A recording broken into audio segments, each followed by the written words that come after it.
Salam alaikum wa rahmatullahi wa barakatuh. Bonjour à tous et à toutes, j'espère que vous allez pour le mieux. Aujourd'hui, regardez, j'ai le sourire sur le visage parce qu'on va parler d'un sujet qui est extrêmement cher à tous les musulmans. Un sujet qu'on ressent à la fois dans nos cœurs, mais aussi dans nos consciences. Nous allons parler du prophète Mohammed sallallahu alayhi wa sallam, que la paix et les bénédictions d'Allah azza wa jal soient sur lui. Vous allez voir que ce sujet n'est pas simplement un sujet d'un homme qui aime un homme, d'une population qui aime un homme pour celui qu'il était en tant que tel. Nous parlons ici de sa qualité de prophète et c'est tout de suite que nous allons l'expliquer, Inch'Allah. À tout de suite. Comme je vous le disais précédemment, nous allons parler aujourd'hui d'un sujet qui pour nous musulmans est un sujet, comment dirais-je, on pourrait en parler des heures, on pourrait s'en souvenir pendant des heures sans jamais s'en lasser. C'est le prophète d'Allah, Mohammed sallallahu alayhi wa sallam. Alors, première des choses, on va faire la différence entre d'une part l'homme qu'il était et d'autre part son rôle de prophète. Parce que ces deux éléments ne sont pas les mêmes. L'homme qu'il était un homme d'une douceur exceptionnelle, un homme d'une intelligence et d'une pertinence sans égale. Il était un père de famille aimant, il était un mari aimant, il était un chef de l'État musulman avec une autorité qui alliait à la fois la fermeté et d'autre part la compréhension des situations des uns et des autres. Toujours accessible, toujours là à s'asseoir, à répondre aux questions des uns et des autres. La dimension humaine était très présente. Et il a aussi l'étiquette du prophète d'Allah Azza wa Jal, qui est celui qui est un récipient du message divin. Et nous, en tant que musulmans, nous ne vouons pas une vénération à la personne, mais à son rôle de prophète. Et par contre, la personne au niveau humain, on en est amoureux. Ça, c'est sûr et certain. Je vais vous citer une parole du prophète Mohammed sallallahu alayhi wa sallam qui, à mon sens, va résumer sa mission, puisque lui-même résume sa mission prophétique par cela. Il nous dit فَقَالَ رَسُولُ اللَّهِ صَلَّى اللَّهُ عَلَيْهِ وَسَلَّمَ إِنَّمَا بُعِثْتُ لِأُتَمِّمَ مَكَارِمَ الْأَخْلَاقِ. Ce qui signifie, certes, la raison principale, la raison essentielle pour laquelle j'ai été envoyé, c'est pour parfaire les bons comportements. Et ici, dans ce que je viens de vous dire, nous avons de nouveau les deux dimensions. La dimension dogmatique, c'est-à-dire la dimension de la relation avec notre Seigneur. Le terme al-akhlaq, qui au singulier donne khuluq, d'accord? Cela signifie le bon comportement, mais le bon comportement avec qui? Avec Allah. Ainsi, chaque fois que nous avons des textes qui nous parlent du bon comportement et qui nous parlent de la récompense du bon comportement et de l'entrée au paradis par ce bon comportement, il y a toujours cette dimension de « j'ai un bon comportement avec mon Seigneur ». Et le bon comportement du musulman avec son Seigneur, c'est celui de lui obéir et d'appliquer ce que notre Seigneur veut pour nous. Pourquoi? Parce qu'en tant que musulmans, nous partons d'un principe qui est simple. Allah est parfait, connaît tout ce qui est bon pour nous et connaît tout ce qui est mauvais pour nous. Prenons un exemple simple.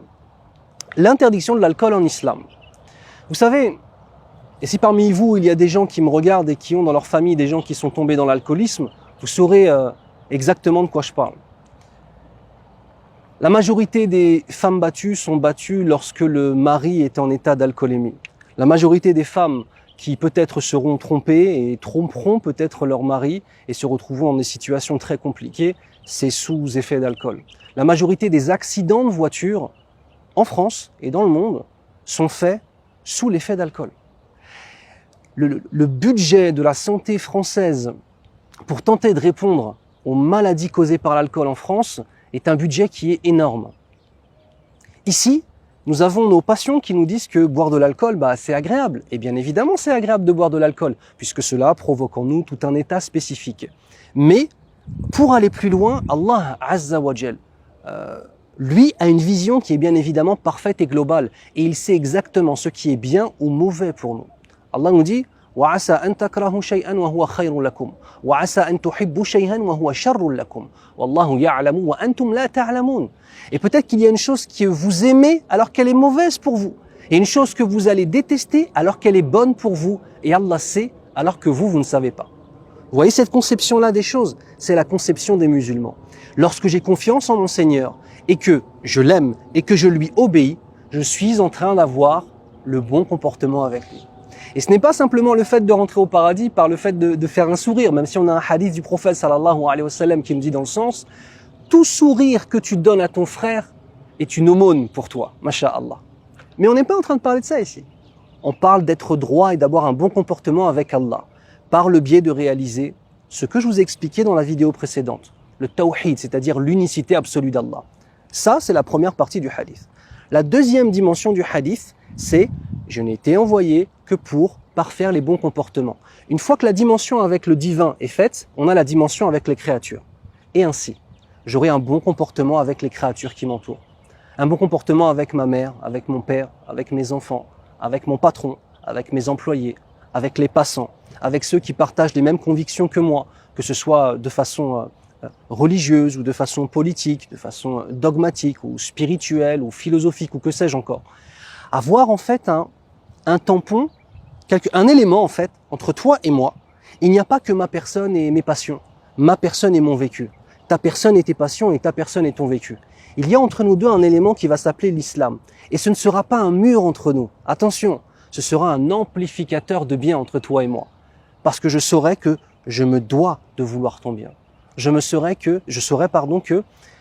ton bien-être est pour moi une chose importante. On parlera dans une vidéo de la fraternité en islam, Inch'Allah, et j'espère que cette vidéo vous parlera. Pour résumer, le prophète d'Allah, Muhammad sallallahu alayhi wa sallam, n'était pas qu'un homme, il était le prophète d'Allah. Deuxième élément, la concrétisation de tous les principes coraniques se fait dans la personne du prophète Muhammad sallallahu alayhi wa sallam. Regardez, à partir du moment où moi j'ai le Coran, qui est un livre qui fait plus de 600 pages, il y a dedans des trésors de spiritualité et de moralité, des centaines de choses extraordinaires, des milliers de choses extraordinaires. Mais pour moi, en tant que simple être humain, prendre les textes, prendre tous ces principes, toutes ces moralités, toute cette façon de gérer la société qui donne un équilibre parfait. Si moi j'ai ces textes et que je veux le faire de moi-même, ce sera difficile. Je ne saurais pas comment je dois être le meilleur des pères pour être agréé auprès d'Allah, le meilleur des maris pour être agréé auprès d'Allah, le meilleur des citoyens pour être agréé auprès d'Allah. Donc Allah, par sa miséricorde, nous envoie le messager qui va concrétiser tous ces principes en une personne.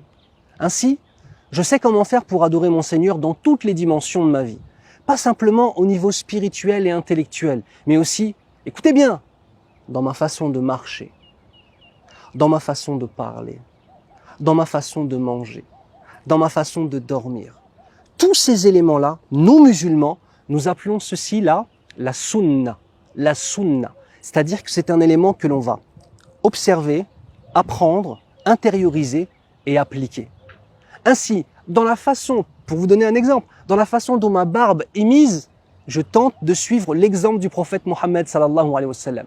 Le fait que ma moustache soit taillée de cette façon-là, je suis l'exemple du prophète Mohammed sallallahu alayhi wa sallam. Le fait que je porte ma montre à droite, je fais comme alors c'est pas comme le prophète Mohammed sallallahu alayhi wa sallam portait une montre, mais dans le fait qu'il préférait porter les éléments sur la droite. Jusqu'au moindre petit détail, on tente de lui ressembler.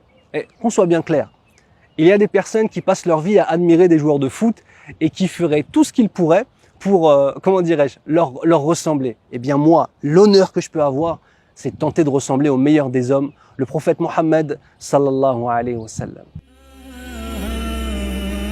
On va donc s'arrêter là pour cette vidéo en gardant à l'esprit plusieurs éléments. Premièrement, c'est son rôle de prophète que nous vénérons. Deuxièmement, en tant qu'homme, il est un modèle. Troisièmement, tous les principes coraniques sont présents dans sa façon de vivre, de parler, de marcher et de prendre ses décisions. Et il est le modèle pour nous. Mais vous verrez par la suite que tous les prophètes portent un modèle que nous suivons aussi. À très bientôt en espérant que ces vidéos vous sont utiles, Inch'Allah ta'ala. Wassalamu alaikum wa rahmatullah. Et à nos invités de confession non musulmane, à très bientôt, Inch'Allah.